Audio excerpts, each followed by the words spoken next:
तो क्या इन्हें अब मौत की सजा मिल गई है? इसका मतलब इन्हें अब भारत से बांग्लादेश भेज दिया जाएगा, नंबर एक। नंबर दूसरा, क्या भारत ऐसा होने देगा? आज के सेशन में हम सारी बातों पर जिक्र करेंगे, क्योंकि शेख हसीना को आज डेथ सेंटेंस दे दिया गया है। और अब अगला प्रश्न यही बनता है कि क्या इस डेथ पेनल्टी के अगेंस्ट शेख हसीना के पास कोई ऑप्शन बचा भी है? क्या भारत उन्हें अब प्रत्यर्पण संधि की पालना करते हुए, एक्स्ट्राडिशन ट्रीटी, भारत और बांग्लादेश के बीच में यह समझौता है कि अगर हमारा कोई अपराधी बांग्लादेश में है और बांग्लादेश का कोई अपराधी भारत में है, तो दोनों देश एक दूसरे को उन अपराधियों का एक्सचेंज करेंगे। तो क्या ऐसा करते हुए भारत अपराधियों के एक्सचेंज की नीति अपनाते हुए शेख हसीना को बांग्लादेश भेज देगा? आज के सेशन में हम आपके साथ यह जानकारी साझा करेंगे। साथियों, बांग्लादेश की राजधानी ढाका की एक इंटरनेशनल क्राइम ट्रिब्यूनल में 5 में से 2 मामलों के अंदर, बाकी मामलों में उन्हें उम्र कैद की सजा सुनाई जा चुकी है, लेकिन 2 मामलों के अंदर उन्हें मौत की सजा सुनाई गई है। शेख हसीना जुलाई 2024 के अंदर जो छात्र आंदोलन हुए थे, उनके हत्याओं की मास्टरमाइंड बताई गई और जैसे ही उन्हें यह सजा सुनाई गई, कोर्ट रूम में प्रेजेंट लोगों के द्वारा तालियां बजाकर फैसले का स्वागत किया गया। शेख हसीना के बाद दूसरे नंबर पर रहे पूर्व गृह मंत्री असदुज्जमान खान, उन्हें 12 लोगों की हत्या का दोषी मानते हुए फांसी की सजा सुनाई गई। और तीसरे नंबर पर रहे एक आईजी, जो कि सरकारी गवाह बन गए, जिनका नाम है ममून, उन्हें 5 साल की सजा सुनाई गई, क्योंकि वो सरकार के समर्थन में आ गए। यानी कि इस समय पर यूनुस सरकार के समर्थन में होने के चलते उनकी सजा को कम कर दिया गया। तो शेख हसीना, उनके गृह मंत्री और उसके अलावा एक आईजी, इन 3 को फैसले सुनाए गए, जिनमें 2 को मौत की सजा सुनाई गई। ये कोर्ट रूम का वो नजारा है जिसमें कोर्ट के अंदर प्रेजेंट जो जज है, उनके द्वारा फैसला सुनाया जा रहा है। अब यहां पर कुछ तथ्यात्मक जानकारी साझा कर लेते हैं। साथियों, बांग्लादेश के अंदर जैसे भारत में सुप्रीम कोर्ट है, ऐसे वहां भी सुप्रीम कोर्ट है, लेकिन कुछ विशेष मामलों के लिए एक कोर्ट बनाई गई थी, जिसे इंटरनेशनल क्राइम ट्रिब्यूनल कहा गया था। भारत में भी ट्रिब्यूनल का कल्चर है। भारत में ट्रिब्यूनल कैसे होती है? जैसे नेशनल ग्रीन ट्रिब्यूनल, एनजीटी हमारे यहां पर है, ऐसे ही सीएटी हमारे यहां पर है। तो ट्रिब्यूनल्स हर देश में होती हैं, या फिर वो देश जो ट्रिब्यूनल फॉलो करते हैं। ट्रिब्यूनल क्या है? कुछ खास मामलों के लिए बनाई गई न्यायपालिकाएं हैं, जो उन कार्यों के लिए मतलब महारत रखती हैं। अब इंटरनेशनल क्राइम ट्रिब्यूनल, क्या बांग्लादेश के अंदर कोई अंतरराष्ट्रीय जज आके बैठता है? आंसर है नहीं। तो फिर ये इंटरनेशनल कैसे हो गई? और इंटरनेशनल क्राइम पर ये लोग फैसले देने वाले कौन लोग हो गए? ये बड़ा सवाल बनता है। बांग्लादेश ने बकायदा अपने यहां पर एक इंटरनेशनल क्राइम ट्रिब्यूनल बनाया हुआ है। ये एक कोर्ट की तरह ही है, और इस कोर्ट का काम है कि यह सजा सुनाता है। अब जैसे आप नीदरलैंड के अंदर हेग जो है, वहां पर आप आईसीजे सुनते हैं, इंटरनेशनल कोर्ट ऑफ जस्टिस सुनते हैं, लेकिन उस इंटरनेशनल कोर्ट ऑफ जस्टिस के अंदर न्याय अंतरराष्ट्रीय रूप से सुनाया जाता है। वहां पर अंतरराष्ट्रीय जजेस बैठते हैं, बहुत सारे देश उस फैसले को बैक करते हैं। तो क्या बांग्लादेश की जो इंटरनेशनल कोर्ट जो है, ये क्राइम के लिए जो कोर्ट बनाई गई है, इंटरनेशनल कोर्ट जो है, क्या इसे भी अंतरराष्ट्रीय मान्यता प्राप्त है? आंसर है नहीं। क्या इसमें कोई अंतरराष्ट्रीय जज बैठता है? आंसर है नहीं। तो फिर ये किस आधार पर फैसला सुना रही है? क्योंकि बांग्लादेश सरकार चाहती है, बस इसलिए ये फैसला सुना रही है। अब फिर एक बड़ा सवाल बनता है, जब कुछ ऐसा है ही नहीं, तो बांग्लादेश में क्या नई कोर्ट बनी है क्या? नहीं। फैक्ट ये है कि जब शेख हसीना प्रधानमंत्री हुआ करती थी, 2010 के दौर में भी ये कोर्ट उन्हीं ने ही बनाई थी, ये ट्रिब्यूनल उन्हीं ने ही बनाई थी। तो क्या ये सुप्रीम कोर्ट से ऊपर होती है? नहीं। इस कोर्ट के जो फैसले हैं, वो सुप्रीम कोर्ट में चैलेंज किए जा सकते हैं। जैसे राजस्थान के अंदर अगर हाई कोर्ट कोई फैसला दे, आपको उसके खिलाफ अगर जाना है, तो आप सुप्रीम कोर्ट जा सकते हैं। ऐसे ही इस ट्रिब्यूनल के खिलाफ भी सुप्रीम कोर्ट में सुप्रीम कोर्ट में चुनौती देने जा सकते हैं, जैसे एनजीटी के केस में है। एनजीटी के फैसले के खिलाफ, यानी नेशनल ग्रीन ट्रिब्यूनल के फैसले के खिलाफ आप सुप्रीम कोर्ट जा सकते हैं। बिल्कुल वैसे ही यहां पर भी ट्रिब्यूनल के फैसले के खिलाफ आप बांग्लादेश की सुप्रीम कोर्ट जा सकते हैं। सवाल फिर वहीं की वहीं। तो फिर शेख हसीना ने इस कोर्ट ट्रिब्यूनल को क्यों बनाया था? क्योंकि पाकिस्तान के साथ जब इनका डिस्प्यूट था 1971 से पहले, तो पाकिस्तान और बांग्लादेश तो अलग देश बने थे। उस समय पर बांग्लादेश जब बनकर आया, शेख हसीना के पिताजी शेख मुजीबुर रहमान हुआ करते थे, बंग बंधु के नाम से जाना जाता था। उनके समय में जिन्होंने पाकिस्तान का साथ दिया, या बांग्लादेश को सरवाइव कराने में जिन्होंने चुनौतियां पेश की, उनको सजा दिलाने के लिए इनके यहां पर इस इंटरनेशनल क्राइम ट्रिब्यूनल का निर्माण किया था शेख हसीना ने। तो पाकिस्तान का साथ देने पर बहुत सारे कट्टरपंथियों को इसी क्राइम ट्रिब्यूनल के द्वारा सजा दिलाई गई। अगर इसके खिलाफ अपील करनी होती है तो 30 दिन के भीतर ही सुप्रीम कोर्ट में अपील करनी होती है, लेकिन कंडीशन यहां पर यह डाल दी गई है कि जिसे अपील करनी है वो शरीर बांग्लादेश में प्रेजेंट होना चाहिए। आसान भाषा में कहूं तो जब यह कोर्ट फैसला सुना रही है, उस फैसले के खिलाफ अगर शेख हसीना को आवेदन करना है तो उन्हें वहीं पर प्रेजेंट होना होगा, सुप्रीम कोर्ट में जाना होगा। क्या आपको लगता है कि शेख हसीना बांग्लादेश जाकर सुरक्षित रह पाएंगी? क्या पुलिस उन्हें गिरफ्तार नहीं करेगी? तो इसका मतलब यह हुआ कि अपील का अधिकार तो है, लेकिन उसे वो एग्जीक्यूट नहीं कर सकती। ऐसे में क्या इस कोर्ट के द्वारा सुनाया गया फैसला भारत पर बाध्यकारी है? आज के सेशन में हम इस पर चर्चा करेंगे। फिलहाल के लिए बांग्लादेश ने जिस तरह से इसकी प्रस्तुति की है, आप उसे एक बार देखें। यहां पर इनके कॉलेजेस के अंदर बाकायदा बिग स्क्रीन लगाकर इस ट्रिब्यूनल के फैसले को सुनाया गया। अब यहां पर एक तथ्य मैं आपको और बता देता हूं, क्योंकि इन्हें सजा दिलाना छात्रों के आंदोलन का हिस्सा था, तो छात्र ही यहां पर एब्सेंट दिखाई दिए, यानी कि छात्रों के द्वारा यहां पर अब कोई उत्साह नहीं था, क्योंकि मोहम्मद यूनुस जिस तरह से सरकार को अब चलाए जा रहे हैं इनके जाने के बाद से, वो खुद बिना जनता के द्वारा चुने हुए सरकार को जिस तरह से चला रहे हैं, लोग अब उनसे भी चिढ़ने लगे हैं।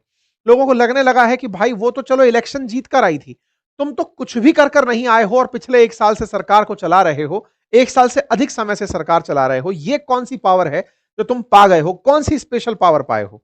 शेख हसीना को इन कानूनों के तहत हत्याओं का आदेश देना, भड़काऊ भाषण देना, न्याय में बाधा डालना, छात्र अबू सईद की हत्या का आदेश देना, ये तमाम चीजों के चलते उन्हें फैसले सुनाए गए हैं। बांग्लादेश में क्या कुछ हुआ वो आप सबको ज्ञात पहले से है।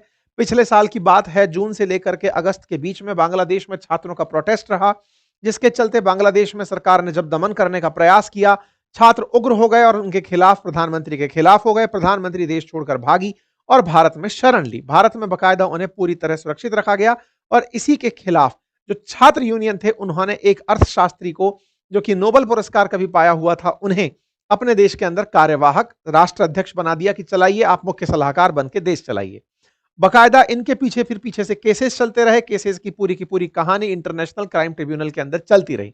यह ध्यान देने योग्य बात यह है कि कोई भी न्याय तब तक न्याय की श्रेणी में सुसंगत नहीं होता जब तक जिस पर आरोप है उसे सुनने का मौका ना दिया जाए, उसे बोलने का मौका ना दिया जाए।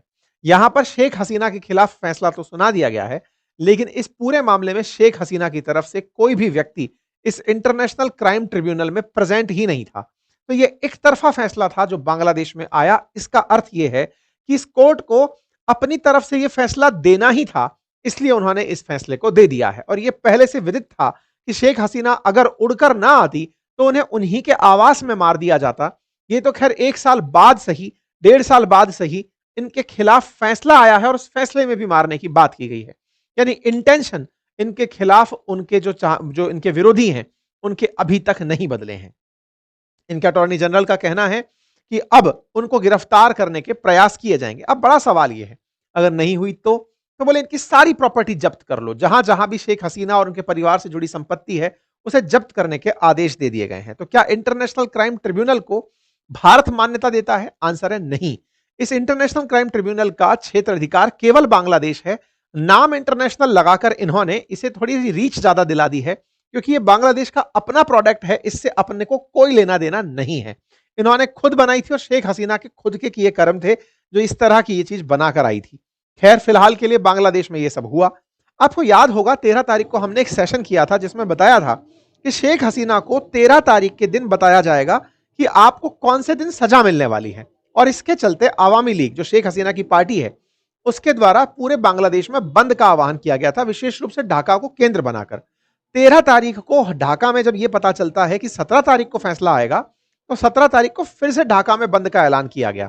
लेकिन इस बार ये जो मोहम्मद यूनुस हैं, ये साहब, प्रोफेसर साहब, अपनी तरफ से पूरी व्यवस्था रखते हैं कि कोई भी व्यक्ति सड़कों पर ना आ जाए। इसलिए इतनी कड़ी मुस्तैदी के साथ पूरे बांग्लादेश को लॉक करा दिया जाता है, शूट एंड साइट का ऑर्डर दे दिया जाता है। यानी आज के दिन बांग्लादेश के अंदर कोई भी व्यक्ति सड़क पर ना हो जो प्रदर्शन के हाल में आया हो, अदरवाइज उसे पुलिस गोली मार देगी। आपको याद होगा 13 तारीख को जब बांग्लादेश में शेख हसीना के समर्थकों द्वारा प्रदर्शन किया गया था, उस पर मैंने सेशन किया था और बताया था कि 17 को प्रदर्शन फिर होगा।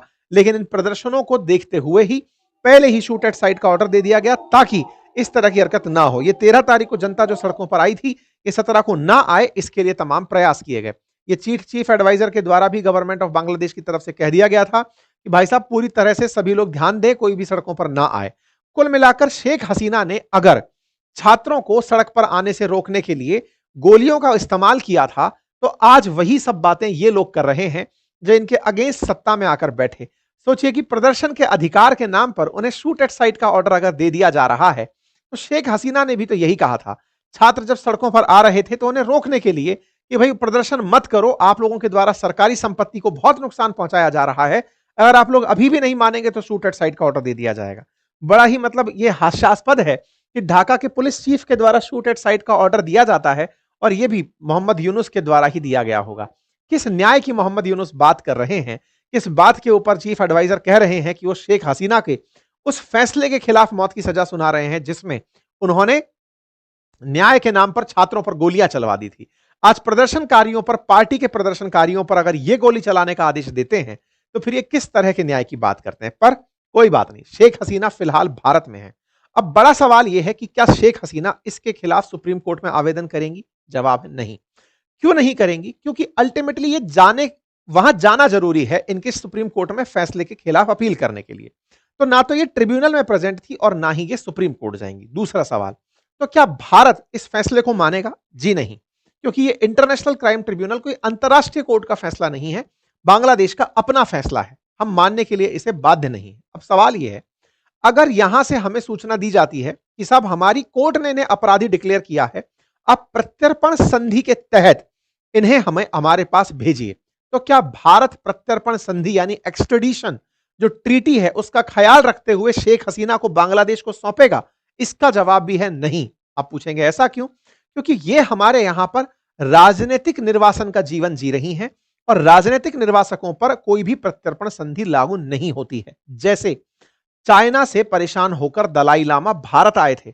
1962 में भारत और चीन के बीच जो युद्ध हुआ, 65 में जो 62 और 65 के बीच में जो लड़ाई रही, उसके पीछे दलाई लामा का बड़ा कारण माना गया। कहा गया कि चीन हमें बार बार कहता रहा कि तिब्बत के धर्मगुरु दलाई लामा को अपने यहां जगह मत दो, पर भारत ने कहा कि राजनीतिक रूप से अगर कोई भी शरण मांगने हमारे देश में आता है तो वो सबसे ऊपर माना जाता है।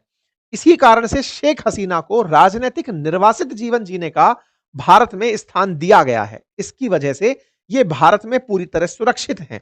बांग्लादेश की आवामी लीग के द्वारा इस फैसले के खिलाफ पूरी प्रतिक्रिया दी गई है। इस बारे में जनता को मोबिलाइज किया जा रहा है। कहा जा रहा है कि लोगों को केवल बरगलाने का यह प्रयास है।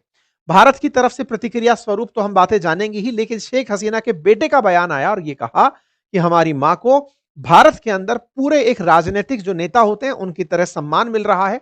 हाल ही में एक इंटरव्यू भी आया जिसमें इन्होंने ये कहा कि भारत में किसी श्रेष्ठ व्यक्ति का, मतलब इनके काफी सारे नेता आवामी लीग के आजकल इंटरनेशनल इंटरव्यूज दे रहे हैं, वो बता रहे हैं अगर भारत ना होता तो शेख हसीना को उनके घर में ही उसी अगस्त की रात को मार दिया गया होता। जैसे इनके पिताजी को मारा गया, ऐसे ही इनको मारने की प्लानिंग थी। कुल मिलाकर के शेख हसीना भारत में राजनीतिक निर्वासन के कारण है, इनके खिलाफ कोई भी भारत कोई एक्शन नहीं लेगा। भारत ने यह जरूर कहा है कि हम बांग्लादेश के साथ किन स्तर पर वार्ता कर सकते हैं, बातचीत कर सकते हैं, जरूर करेंगे, लेकिन हां, हम इस पर कोई भी एक्शन नहीं लेंगे। हालांकि सरकार का स्टैंड नहीं आया अभी तक बाहर होकर के, पर मैं आपको पहले ही ये बात बता रहा हूं।